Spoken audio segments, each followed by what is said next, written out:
मेरे भाइयों, मोहब्बत दिल की वाबस्तगी, रूह का मेलान, इसको कहा जाता है। दिल इंसानी जिस्म का बादशाह है। जो चीज़ें दिल में पनपती हैं, जो ख्वाहिशात दिल के अंदर करार पकड़ती हैं, सारा वजूद वही करता है।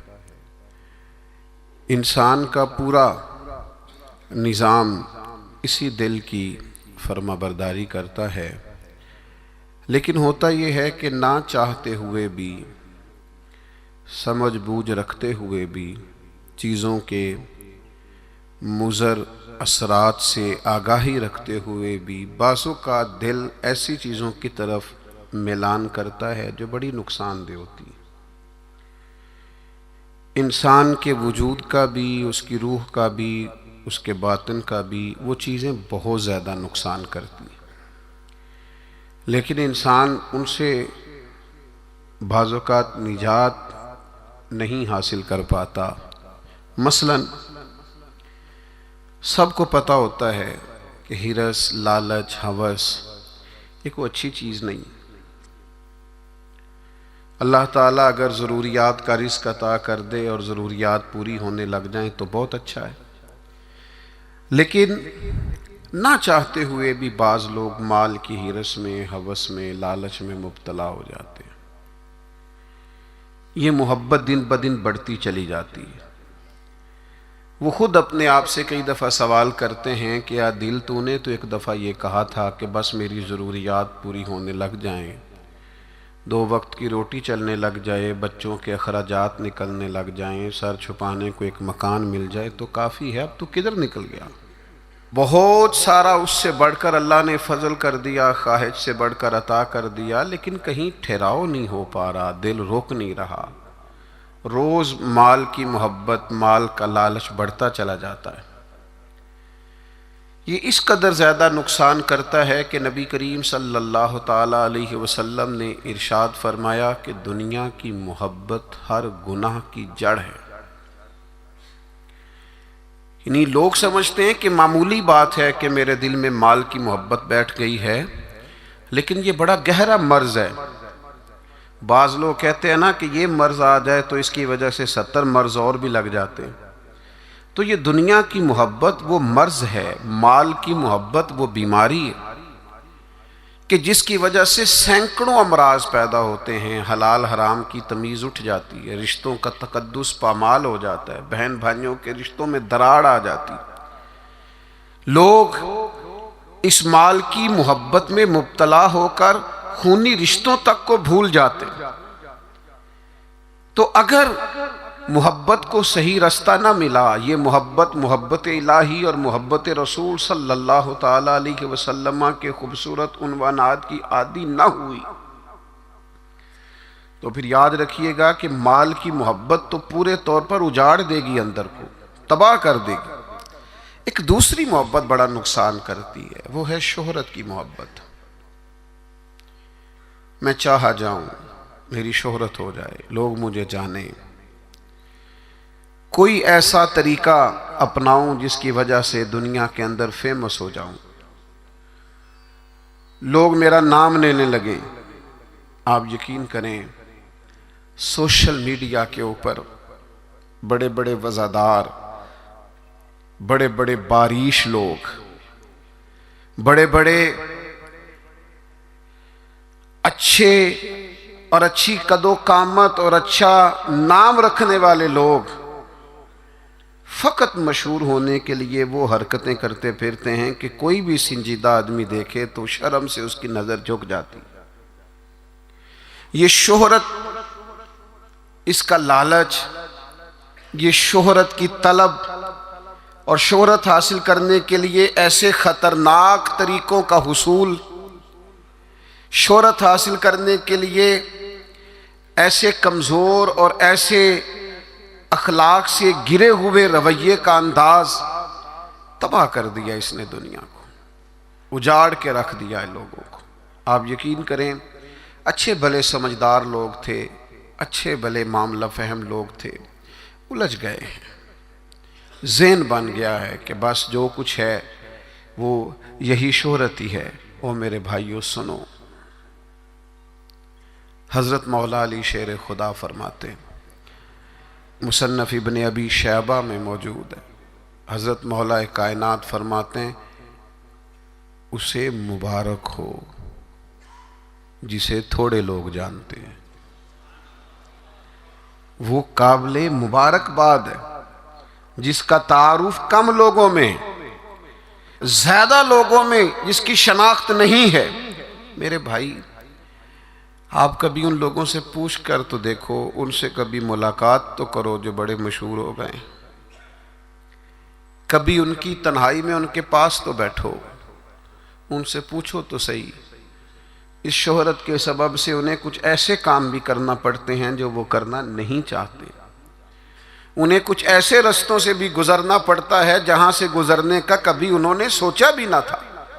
वो तो चाहते थे कि कोई तन्हाई होती, कुरान मजीद का नुस्खा होता, 500 दाने वाली तस्बीह होती, कहीं मुसल्ले का नूर होता, दिल में हो याद तेरी, गोशाए तन्हाई हो, फिर तो खलवत में अजब अंजुमन आराई हो।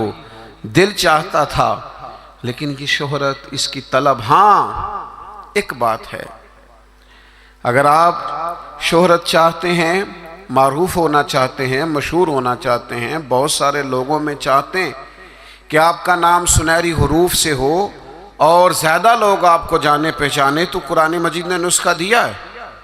फरमा इन्नल्लज़ीना आमनू व आमिलुस्सालिहाति सयजअलु लहुमुर रहमानु वुद्दा, जो ईमान लाने के बाद नेक अमल करेगा, रब लोगों के दिलों में मोहब्बत पैदा फरमा देगा।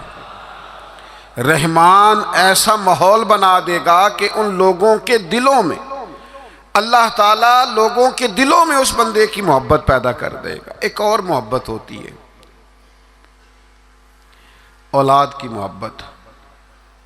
बड़ी अच्छी मोहब्बत है, होनी चाहिए। लेकिन अगर यही औलाद शरीयत के रास्ते में आने लगे, अगर यही औलाद इस तरह का रवैया इख्तियार होने लगे कि आपको उसकी खातर हलाल हराम की तमीज़ भूलना पड़े, या औलाद कहीं रुकावट बने शरीयत की राह में, तो फिर कुरान मजीद ने कहा इन्नमा अम्वालुकुम व औलादुकुम फितना, फिर ये तुम्हारे लिए आजमाइश है। फिर तुम्हें थोड़ा गौर करना पड़ेगा, तुम्हें फिर देखना पड़ेगा, फिर तुम्हें तवज्जो करनी पड़ेगी कि कहीं अल्लाह रसूल के रास्ते में तो नहीं आ रही। हज़रत अबू बकर सिद्दीक़ रज़ी अल्लाह तआला अन्हु के बेटे ने एक दफ़ा कहा था कि अब्बा जी, मुसलमान होने से पहले जब बदर के दिन मैं कुफ़ार की तरफ से लड़ते हुए आ रहा था तो आप मेरी तलवार की ज़द में आ गए थे। मैं आपको कत्ल कर सकता था, पर मैंने बाप समझ करके छोड़ दिया। तो सैयदना अबू बकर सिद्दीक़ फरमाने लगे, बेटा तो अभी कलमा नहीं पढ़ता था, तूने मुझे बाप समझ के छोड़ दिया। अगर तू बदर वाले दिन मेरी तलवार के नीचे आता तो मैं तुझे कभी बेटा समझ के माफ़ ना करता, दीन का मुखालिफ समझ के कत्ल कर देता। इसलिए कि जो औलाद शरीयत के रास्ते में आएगी, दीन के रास्ते में आएगी, पैगाम हक के रास्ते में आएगी, उसे औलाद समझकर दरगुजर थोड़ा किया जाएगा। मेरे अजीज़ों, वतन की मोहब्बत भी कभी गालब आती है, इलाके की मोहब्बत भी कभी गालब आती है। इंसान जहाँ पैदा होता है, जहाँ जवान होता है, जहाँ वक्त गुजारता है, जहाँ उसके अहबाब होते हैं, जहाँ उसकी दोस्तियाँ होती हैं, जहाँ उसके ताल्लुकात होते हैं, वो मोहब्बत भी कभी गालिब आती है। लेकिन याद रखना, सारा कुछ ही मक्का मुकरमा में मौजूद था। वहीं पैदा हुए थे सहाबा, वहीं दोस्तियाँ थीं, ताल्लुक़ थे, रिश्तेदारियाँ थीं। लेकिन जब पता चला ना कि महबूब को मदीना पसंद है, तो फिर किसी ने भी वतन से प्यार नहीं किया, मोहम्मद अरबी के शहर से मोहब्बत फरमाई है। आप इन सारी मोहब्बतों को गिनते जाएं, वो दौलत की हो, वो शोहरत की हो, वो इख्तदार की हो, वो औलाद की हो, वो मोहब्बत आपके लिए वतन की मोहब्बत हो, ये सारी मोहब्बतें कुर्बान की जाएंगी। लेकिन अगर किसी मोहब्बत को हासिल किया जाएगा तो वो अल्लाह रसूल की मोहब्बत है। मैं आपकी खिदमत में अर्ज करूं, वो मोहब्बत किस तरह हासिल करनी है? दिलो जान से ना रब रसूल का हर फैसला कबूल करना है। ये ज़रा गौर कीजिएगा, ये थोड़ा समझने वाला उन्वान है। आप अपनी कल्ब से, रूह से, दिल से पूछें कि मुझे प्यार है नबी पाक से। दाता साहब ने एक मकाम पे लिखा है, जिससे मोहब्बत हो उस पर गुस्सा नहीं आता, जिससे मोहब्बत हो उसकी तरफ सफ़र करें तो रास्ता मुश्किल नहीं लगता। जिससे मोहब्बत हो वो कोई हुक्म दे तो वो हुक्म पूरा करने में इंसान कोई रुकावट महसूस नहीं करता। ये जो मोहब्बत होती है ना, मोहब्बत ये रास्ते आसान कर देती है, हुक्म मानना आसान कर देती है। महबूब कुछ भी कह दे, किसी वक्त भी कह दे, किसी रंग में भी कह दे, किसी हाल में भी कह दे। तो मोहब्बत एक ऐसी चीज़ है जो इंसान को इतना खूबसूरत बना देती है कि कमाल हो जाता है। जब एक अंसारी ने ना नबी करीम अलैहिस्सलाम का फैसला पूरे तौर पर नहीं ना माना, हुजूर ने एक फ़ैसला किया, एक अंसारी थे तो उन्होंने वो फ़ैसला पूरे तौर पर तस्लीम नहीं किया। अल्लाह ताला ने ना कुरान मजीद में एक अनोखा अंदाज इख्तियार किया, और इस अंदाज की कुरान मजीद में ये वाहिद आयत है। अल्लाह करीम ने इरशाद फरमाया, फला व रब्बिका, महबूब मुझे तेरे रब की कसम। अल्लाह करे आपको समझ आई हो, कुरान मजीद की लज्जत आई हो। ज़रा ये अंदाज देखिए, ये नहीं फरमाया कि मुझे मेरी कसम हो या तेरी कसम हो। फला व रब्बी का, महबूब मुझे तेरे रब की कसम। रब आखे है सोने महबूबा, तेरे 100 नाज उठे ना हाँ। लोकी मेरियां कसमां चाहते ने, मैं तेरियां कसमां चाहना हाँ। फला व रब्बी का, महबूब मुझे तेरे रब की कसम, ला युमिनून हत्ता युहक्किमूका फीमा शजरा बैनहुम। महबूब ये उतनी देर तक मोमिन नहीं हो सकते जबकि हर मामले में तेरा फैसला कबूल ना करें। और फिर क्या करें? सुम्मा ला यजिदू फी अनफुसिहिम हरजम मिम्मा कदैता व युसल्लिमू तस्लीमा। और फिर अपने दिल में उस फैसले के बारे में ज़रा सा बोझ भी महसूस ना करें, पूरे तौर पर अपनी गर्दन झुका दे महबूब तेरे फैसलों पर। जब तक ये वाला रवैया इख्तियार नहीं ना करते कि तेरा हर हर फैसला कबूल हो, तेरी हर हर बात कबूल हो, तेरा हर हर रंग कबूल हो, जब तक ये तस्लीम नहीं करते उतनी देर तक रब इनका ईमान कबूल नहीं फरमाता। जब तक पूरे तौर पर कबूल नहीं ना होते फैसले। अच्छा, मैं आपकी खिदमत में एक बात अर्ज करूं,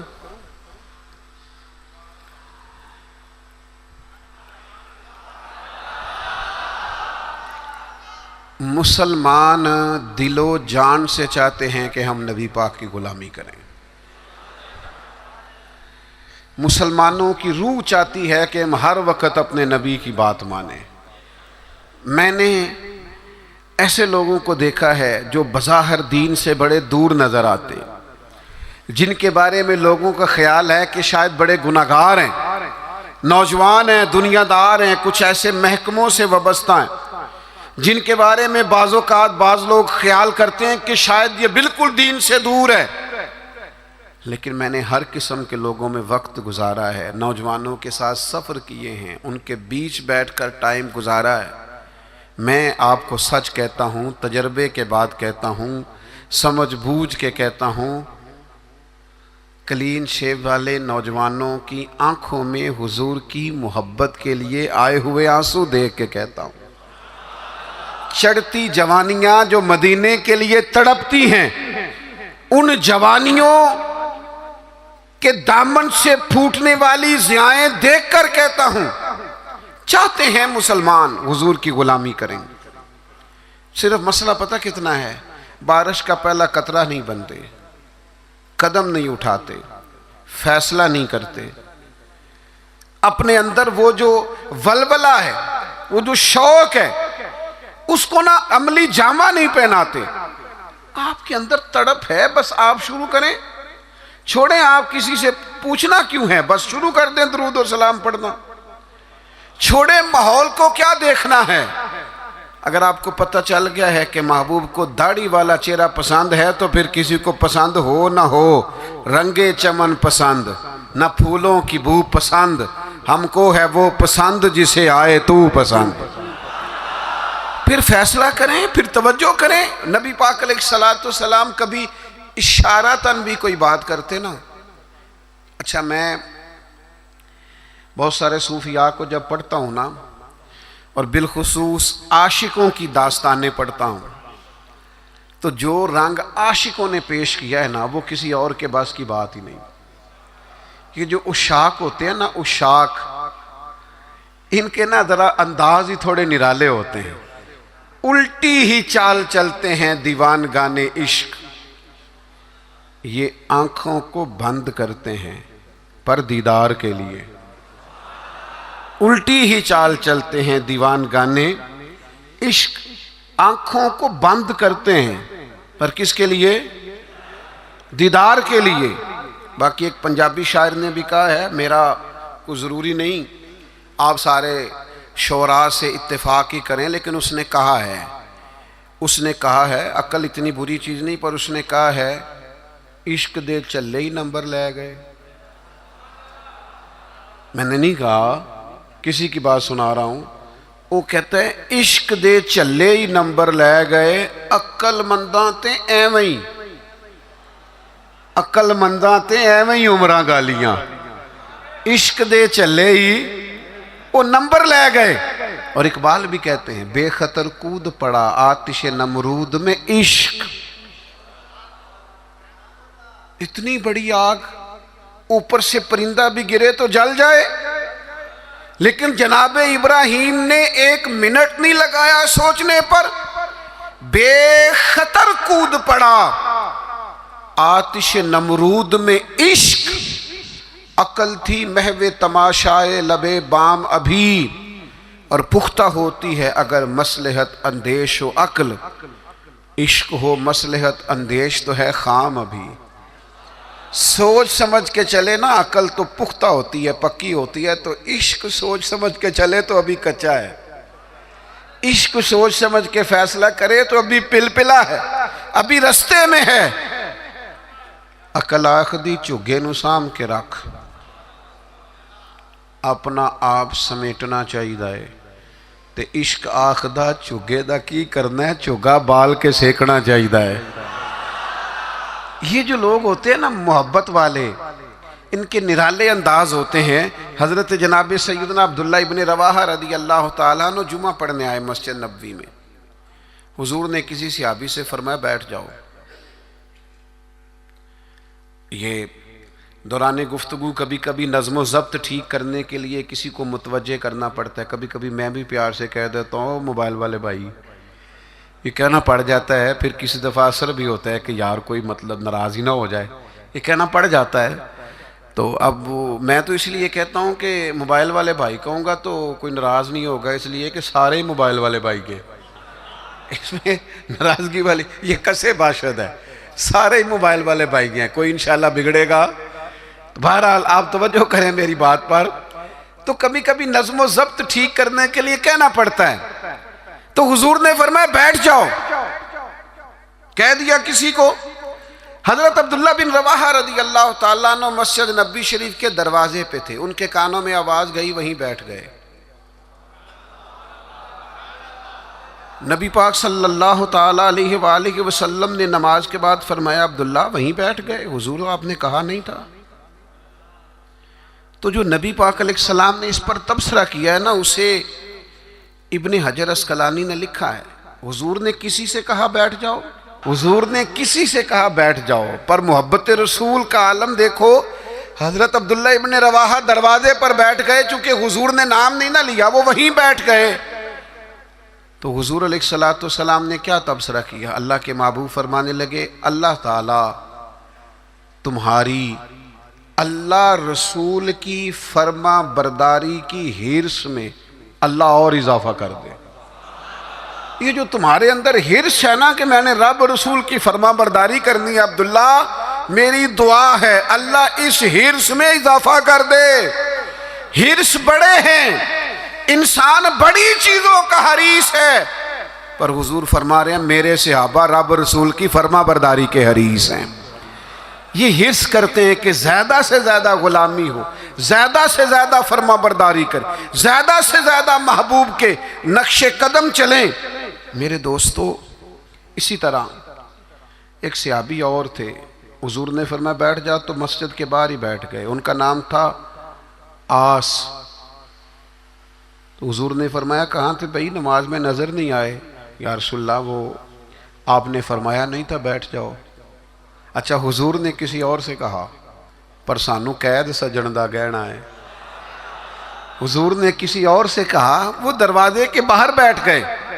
तो नबी करीम सल्लल्लाहु ताला अलैहि वसल्लम ने फरमाया आस कहाँ थे?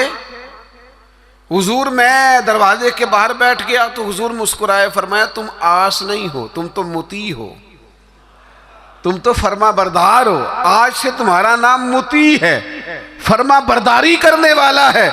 तुम ऐसे फर्मा बरदार हो कि मैं किसी और को इशारा करूं। तुम इतने मोहब्बत करने वाले हो, तुम समझते हो मेरे महबूब की बात है ना, तो मुझे भी आगे बढ़ के कबूल करनी चाहिए। मेरे अजीजों, मैंने कहा हम चाहते हैं हुजूर की मोहब्बत के मुताबिक अमल करें, लौट आए, लेकिन हम ना बारिश का पहला कतरा नहीं बनते, फैसला नहीं करते। आगे बढ़ूं? हमारे ज़मीर जाग गए हैं, पता हमें चल गया है कि हाल ना जमहूरियत, ना डिक्टेटरशिप, ना सदारती निज़ाम, ना फलाना निज़ाम। पता हमें चल गया है कि जीने की तरफ देख, ना मरने की तरफ देख, जब चोट लगे दिल पर तो मदीने की तरफ देख। पता हमें चल गया है कि निजात हुजूर के कदमों में है। समझ हमें आ गई है कि निजात नबी पाक के कदमों में है। लेकिन हम पता क्या करते हैं, हम ना वहीं उलझे रहते हैं, बात को समझते नहीं, आगे बढ़ते नहीं। ज़मीर जाग गया है, फैसला नहीं करते। चलो पूरे मुल्क में तो दीन नाफिज होगा, इंशाअल्लाह होगा। अपने 6 फुट के कद पे ना नाफिज करें, अपने घर पे ना नाफिज करें, अपने दफ्तर पे ना नाफिज करें, अपने इदारे में ना नाफिज करें, अपने यारों में ना नाफिज करें। यहां से तो शुरू करें ना, यहां से तो आगाज करें। आप यकीन करें, 5 दोस्त अगर आप कहीं इकट्ठे हैं ना, 5 दोस्त, तो एक दोस्त शुरू कर दे, जब भी मुलाकात हो नबी करीम की कोई हदीस बयान करे। एक दोस्त कहना शुरू कर दे, यार आओ ना नमाज पढ़ने चले। एक, देखो मैंने 5 में से एक कहा है। एक कहना शुरू कर दे, यार बस बस आप झूठ नहीं बोलना यार, बस बड़ा हो गया। एक सिर्फ उनमें से पैगाम दे कि नहीं यार धोखाधड़ी नहीं करनी। एक उनमें से कहे कि यार थोड़ा सा ना वक्त अब माँ बाप के लिए भी निकालना है, अब घर वालों के लिए भी थोड़ा वक्त देना। एक, मैं जिम्मेदारी से कहता हूं, वो बाकी 4 सामने शायद मजाक उड़ाएं, सामने शायद कहें बैठ जा तो इतना नेक पता है हमें तेरा, लेकिन मैं सच कहता हूं वो सामने आप पर तनकीद करेंगे, लेकिन दिल उनका गवाही देगा यार कह तो ठीक ही रहा है। ये दीन के अंदर, ये नबी पाक की मोहब्बत के पैगाम के अंदर अल्लाह ने ना जाज़बियत बड़ी रखी है, इसमें कशिश बड़ी रखी है, इस्लाम के अंदर लचक बड़ी रखी है। इस्लाम की फितरत में कुदरत ने लचक दी है, उतना ही ये उभरेगा जितना के दबा दोगे। इसके अंदर से हमेशा ज़िया फूटती है, रोशनी निकलती है। आप हुजूर का पैगाम दे दें, मिजाज बनाए, कह दें, आप यकीन करें बड़ा लुत्फ आएगा, बड़ा मजा आएगा। उसके अंदर बड़ा करम होता हुआ आपको दिखाई देगा। आप महसूस करेंगे कि मेरे कह देने से इनकलाब आ गया, बेहतरी आ गई। आप इस पे और ये सब के लिए बनाए आप, ये किसी के हक में भी कोई भी सामने हो, आपका नारा हमेशा मोहब्बत रसूल का होना चाहिए। वो दोस्तों की महफिल हो, घर में हो, दफ्तर में हो। बात एक सहाबी थे, हज़रत बरा बिन मालिक, नौजवान थे। अच्छा, जिस तरह सैर करने का मज़ा जवानी में है ना, कपड़े पहनने का लुत्फ जवानी में है, सफ़र करने का जायका जवानी में है। चलो मुझे क्या लेने दो, खाने पीने का लुत्फ भी जवानी में है। जिस तरह दोस्तों के साथ आने जाने, बैठने, गपशप करने का लुत्फ जवानी में है। ओ मेरे भाइयों, हुजूर से इश्क करने का मज़ा भी जवानी में है। ये कभी जवानी में लग जाए ना, इश्क लगा सी खेड़ा खेड़ दीनू, कोई नहीं समझ आई आपको। अगर आई होती ना तो यकीन करो आपको समझ आ जाती। अगर ये समझ आई होती तो आपको समझ आ जाती। इश्क लगा सी खेड़ा खेड़ दीनू, ते मैनू खेड़ा भुलदियां भुलदियां भुल गईयां। मैं ते कज्जल पाया सी यार दे वेखणे नू, फिर मैं ओदी याद च रोंदियां डुल गईयां। हैदर शाह इस गली कदे ना रुलदी, पर हुण ते रुलदी रुलदी रुल गईयां। मुझे कुछ दोस्त कहते हैं कई दफ़ा, आप थकते नहीं? कभी आप बलूचिस्तान में होते हैं, कभी आप सिंध में होते हैं, अगले दिन पता चलता है कि आप लाहौर की किसी तकरीब में शरीक थे। फिर कुछ दिनों के बाद हमें खबर आती है कि ये तो भावलपुर पहुंच गए। तो आप थकते नहीं? तो मैं कहता हूं कि कभी अर्श पर, कभी फर्श पर, कभी दर बदर, कभी उनके दर। गमे आशिकी तेरा शुक्रिया, मैं कहां कहां से गुजर गया। और अदम से लाई है हस्ती में आरज़ुए रसूल, कहां कहां लिए फिरती है जुस्तजूए रसूल।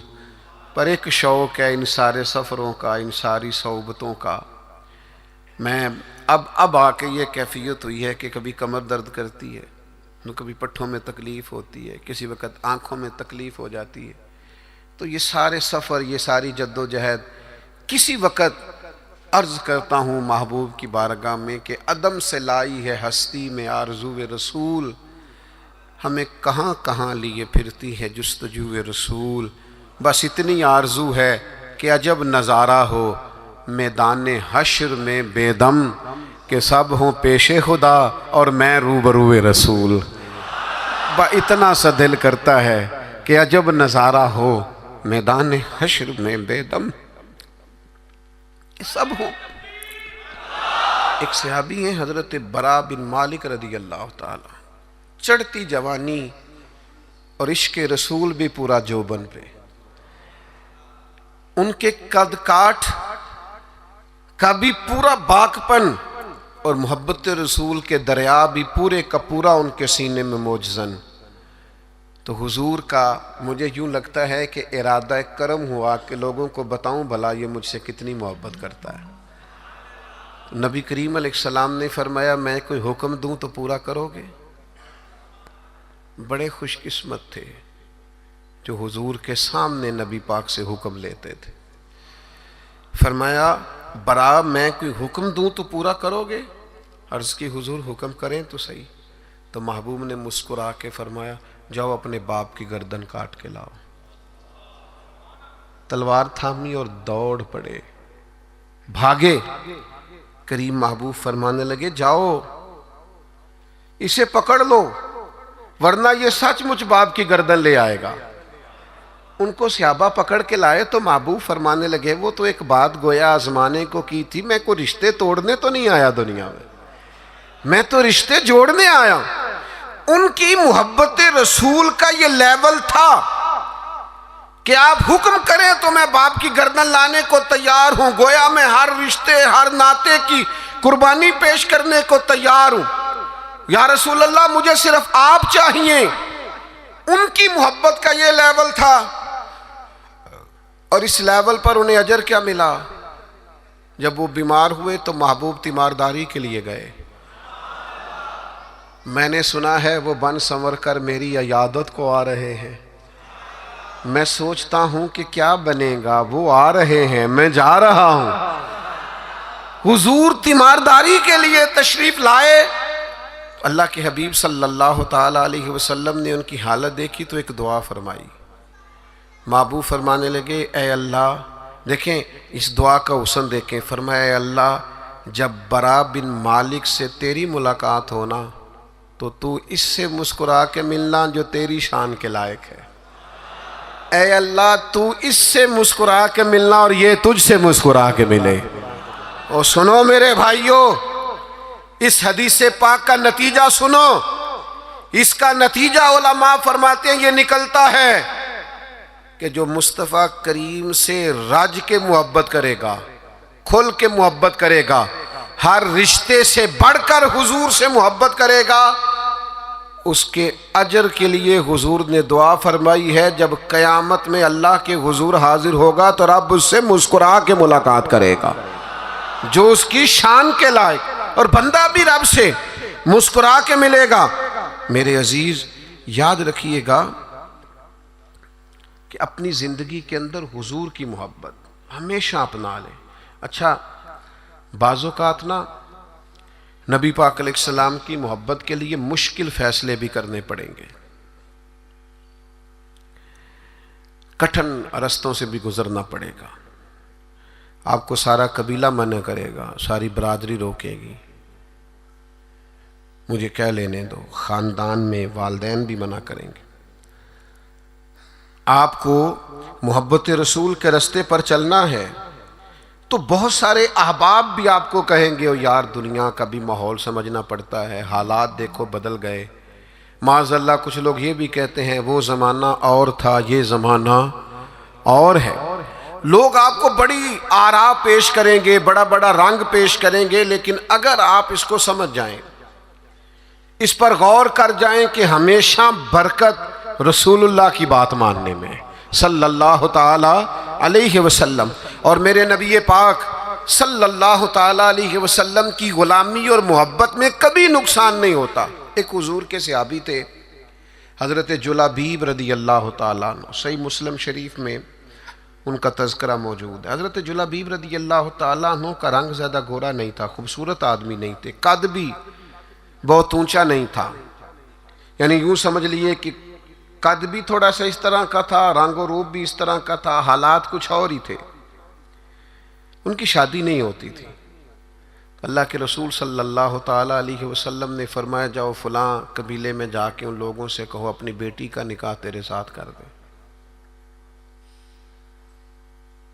वो चले गए, उन लोगों से जाके कहा, लेकिन उन लोगों ने जब हज़रत जुलाबीब रदी अल्लाह ताला अन्हु का नाम सुना ना, ये वही जुलाबीब हैं जिनके बारे में नबी पाक ने फरमाया ये मुझसे है और मैं इससे हूँ। लोगों ने जब आपका नाम सुना तो जाहिर है बेटी वाले बड़ा सोचा करते हैं, उनको गौर करने का पूरा हक हासिल होता है। उन्होंने कहा, हज़रत जुलाबीब, ना तो कद काठ है, ना रंग रूप है, ना पास कोई पैसा है, तो ये किस तरह बात आगे चलेगी, किस तरह मामला बेहतर होगा। उन्होंने थोड़ी लैतो लाल्ला की बात करने में, समझने में थोड़ा वक्त लिया। वो जिस बेटी के लिए पैगामे निकाह लेके गए थे वो पर्दे के पीछे से बोली, कहने लगी आप मुझे हुजूर के हवाले करें। फैसला अगरचे मुश्किल है, रास्ता अगरचे कठिन है, पर चूंकि नबी करीम ने फरमाया लिहाजा आप मुझे हुजूर के हवाले करें। उस खातून का निकाह अल्लाह के महबूब के हुक्म पर हज़रत जुलाबीब से हो गया। दो दुआएं मेरे नबी पाक ने दी। जब शादी हो रही है तो खामन ना ज़्यादा खूबसूरत है, ना मालदार है, ना खूबसूरत कदकाठ है, दो दुआएं अल्लाह के महबूब सल्लल्लाहु ताला अलैहि वसल्लम ने दी। कहा, ए अल्लाह, इसके लिए हर किस्म की खैर मुकद्दर फरमा और इसे ज़िंदगी की हर तकलीफ से महफूज फरमा। कल तक वो गरीब थी, फैसला किया मोहब्बत रसूल में। फैसला मुश्किल होता है लेकिन करने के बाद पता चलता है, जब तक बिके न थे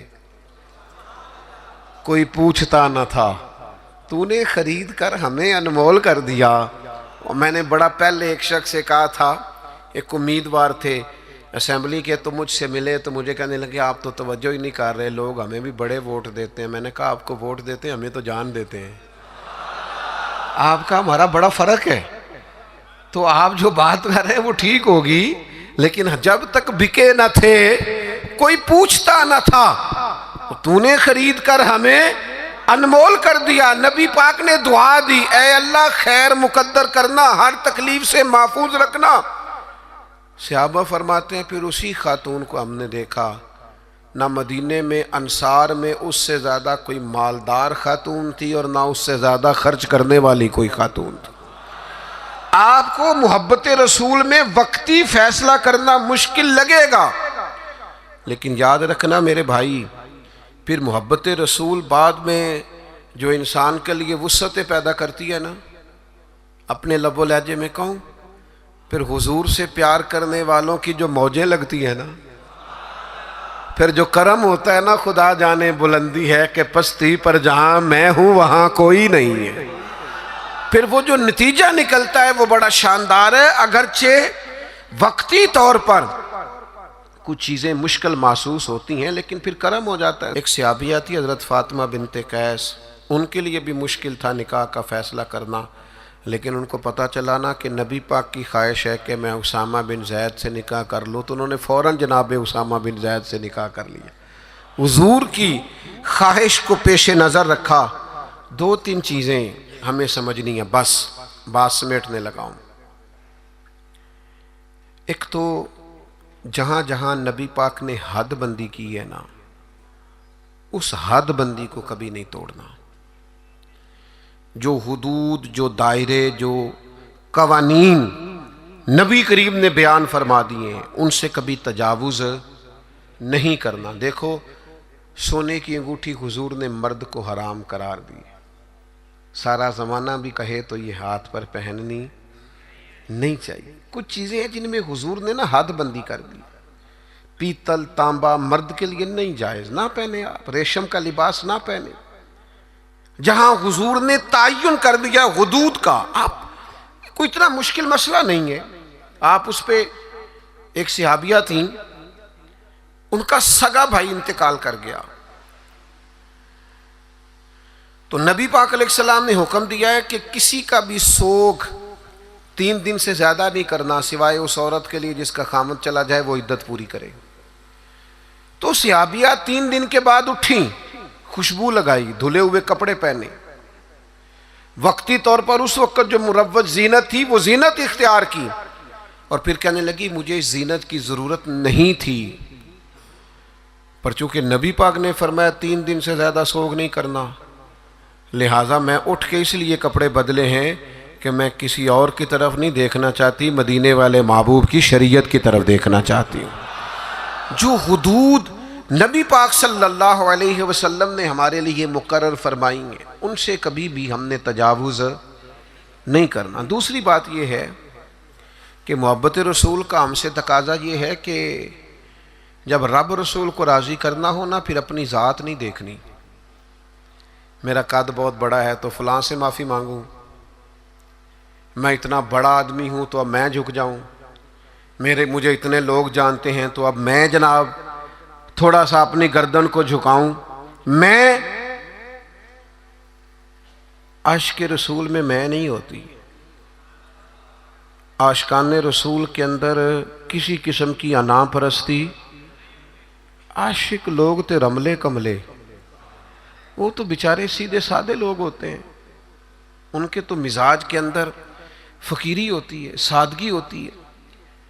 हज़रत खालिद बिन वलीद फरमाते हैं, मेरा और जनाब अम्मार इब्ने यासर का रदी अल्लाह ताला अन्हुमा, दोनों सहाबा जलील क़द्र हैं, अजीम मर्तबे वाले। जनाब खालिद बिन वलीद फरमाते हैं, किसी बात में हज़रत अम्मार इब्ने यासर से शक्र रंजी हो गई, तो जनाब अम्मार इब्ने यासर हुजूर की बारगाह में पहुँचे, मैं भी पहुँचा। फरमाते हैं दोनों की बात सुन के बस हुजूर ने इतना कहा, कोई फैसला नहीं फरमाया कि इसमें गलती पर कौन है, हक पर कौन। नबी करीम सल्लल्लाहु अलैहि वसल्लम ने बस इतना फरमाया, याद रखना जिसने अम्मार इब्ने यासर को नाराज़ किया उसने अल्लाह रसूल को नाराज़ किया। भाई इतनी बात हुजूर ने कर दी। हजरत खालिद बिन वलीद सिपा सालार आदमी थे, बड़े कबीले के थे, बड़ा कद काठ था, बड़ा नाम था, बड़ी बल्ले बल्ले थी, सैफुल्लाह है। लेकिन आप फरमाते हैं चूंकि हुजूर ने फरमाया अम्मार इब्ने यासर को राजी करोगे तो अल्लाह रसूल राजी होंगे, फरमाया मैं उनके पीछे पीछे फिरने लगा। मेरे लिए उनकी रजा से बढ़कर कोई और रजा, और कोई रजा हैदर शाह इस गली कदे ना रोल दी, पर हुण ते रोल दी रुल गईयां जब नबी पाक ने फरमाया है कि ये रजा। देखे ना, हुजूर ने हजरत उसामा बिन ज़ैद को लश्कर का अमीर बनाया था, हुजूर का विसाले ज़ाहिरी हुआ तो हजरत अबू बकर सिद्दीक को लोगों ने मशवरा दिया कि आप इस नौजवान को, ये बिल्कुल जवान है अभी, बड़े बड़े किबार सहाबा मौजूद हैं, किसी और को बना दें। फरमाया उसे पीछे करूं जिसे मदीने वाले महबूब ने आगे लगाया है, बल्कि उनको घोड़े पे सवार करके खुद उसी घोड़े की लगाम पकड़ के जनाबे सिद्दीक अकबर अमीरुल मोमिनीन पैदल पैदल चल रहे हैं। तो उसामा बिन ज़ैद ने कहा अमीरुल मोमिनीन आप ऊपर आइए। फरमाया तू ऊपर ही रह जिसे हुजूर ने अमीर मुकर्रर फरमा दिया है। तो मेरे भाई आप फिर ये ना महसूस करें कि मैं बड़ा चौधरी हूं, मेरा बड़ा कद काठ है, फिर हमने अपना कद नहीं देखना, महबूब पाक की नजर इनायत को देखना है, हुजूर की रजा को देखना है।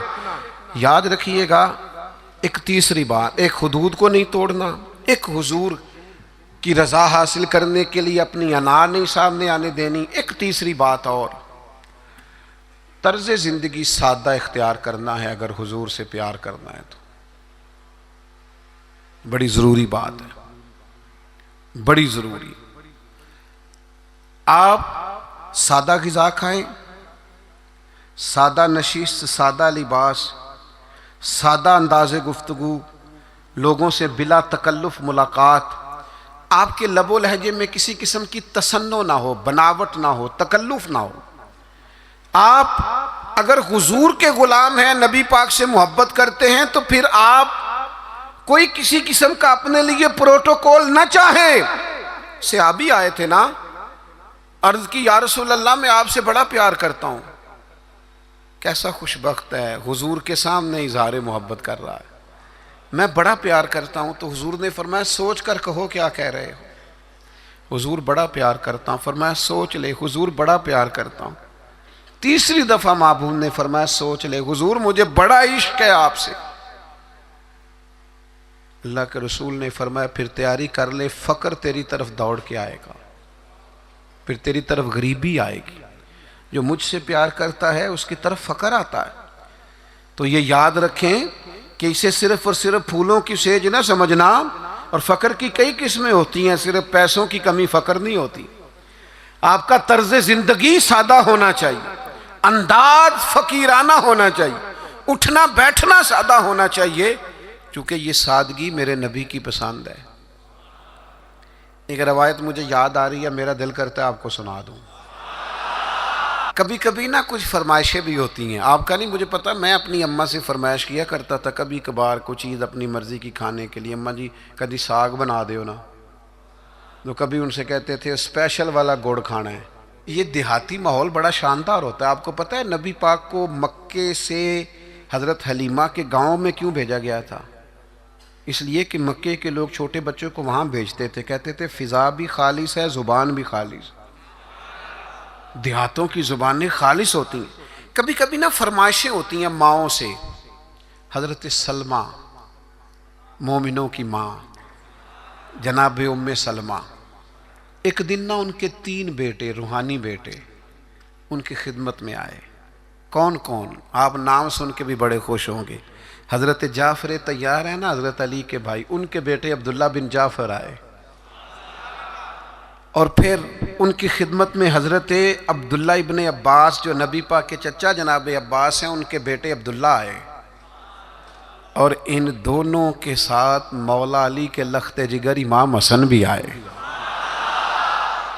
ये 3 शहजादे अब्दुल्ला बिन जाफ़र, अब्दुल्ला इब्ने अब्बास और इमाम हसन बिन अली, ये तीनों आए और आके हज़रत उम्मे सलमा से कहने लगे हमारा आज वो खाना खाने को दिल करता है जो नबी पाक को बड़ा पसंद है।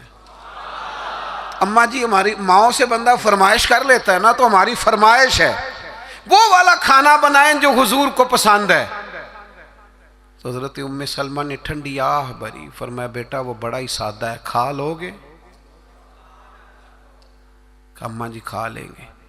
तो जनाब उम्मे सलमा ने ना थोड़े से जौ निकाले, फिर उनको पीसा, फिर थोड़ा सा जैतून डाल के पकाना शुरू किया, फिर थोड़ा सा उसमें मसाला डाला। फरमाते हैं वो सादे से जौ जैतून में सादे से पके। फरमाते हैं वो हमारे सामने रख के हज़रत उम्मे सलमा जब उठी तो आंखों में आंसू आ गए। फरमाने लगी इस तरह के सादे खाने मदीने वाले महबूब खाया करते थे, इस तरह के सादे खाने महबूब तनावुल फरमाते थे।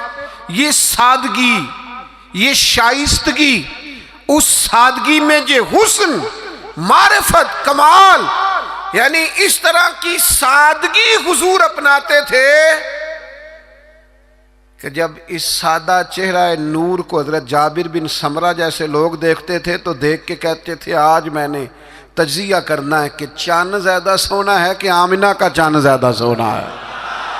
लेकिन फरमाते हैं फिर मैं इस नतीजे पे पहुंचा कि चांद से तशबीह देना ये भी कोई इंसाफ है? चांद तो है दागदार और मदनी का चेहरा साफ है। आपकी खिदमत में ये अर्ज करना चाहता हूं कि सादा तर्ज ज़िंदगी अपनाएं। हम सादे रहेंगे ना तो बहुत सारे चूल्हे ज़्यादा जल जाएंगे, हम सादे रहेंगे तो बहुत सारे दोस्त कतराएंगे नहीं, हमारे महंगे कपड़े देख के कोई पूछेगा नहीं किन्ने दा लिया आज। तो थोड़ा सादा ज़िंदगी अपनाएं और एक जो हुजूर ने हुदूद कायम कर दी हैं उन हुदूद का ज़रूर ख्याल करें। एक फ़ैसला करें हुजूर की मोहब्बत में, आप फ़ैसला करेंगे तो रास्ते आसान हो जाएंगे। एक ज़रूरी बात, नबी पाक अलैहिस्सलाम ना बहन भाइयों के माबैन मोहब्बत के बड़े कायल हैं, यानी जो मोमिनों का रिश्ता है ना आपस में, उसे भी हुजूर ने फरमाया मोमिन भाई भाई है। हुजूर कायल हैं बहन भाइयों के साथ जो ताल्लुक़ है आप बड़ा ज़बरदस्त करके और ज़िम्मेदारी से मियाँ बीवी के रिश्ते को निभाएं। माँ बाप का रिश्ता बहुत नाजुक है, उसे निभाएं, लेकिन बहन भाइयों को भी अल्लाह ने एक लड़ी में परोया होता है। एक भाई बैठा रहता था हुजूर की खिदमत में, दूसरे भाइयों ने आके शिकायत की या रसूलल्लाह हमें सारी मेहनत करनी पड़ती है। अल्लाह के हबीब फरमाने लगे तुम्हें जो रिस्क मिलता है वो भी इसकी बरकत से मिलता है। तो बहन भाइयों के मामले में थोड़ा अपने आप को, जब हज़रत शीमा जनाबे हलीमा सादिया की बेटी आई हैं तो नबी करीम ने फरमाया मेरी बहन आई है, हालांकि वो रज़ाई बहन थी। और उस बहन ने जब सिफारिश की कि या रसूल अल्लाह सल्लल्लाहु अलैहि वसल्लम मेरे सारे कबीले को छोड़ दें, अगरचे उस कबीले को बड़ी मुश्किल से फतह किया गया था। हुजूर ने किसी से मशवरा ही नहीं किया, फरमाया बहन ने कहा है लिहाजा सारे ही आज़ाद हैं। तो इस रिश्ते में मुझे ख़ास सवाल किया गया था, इसलिए मैंने अर्ज़ कर दिया। अल्लाह हमारी हाज़री को कबूल फरमाए।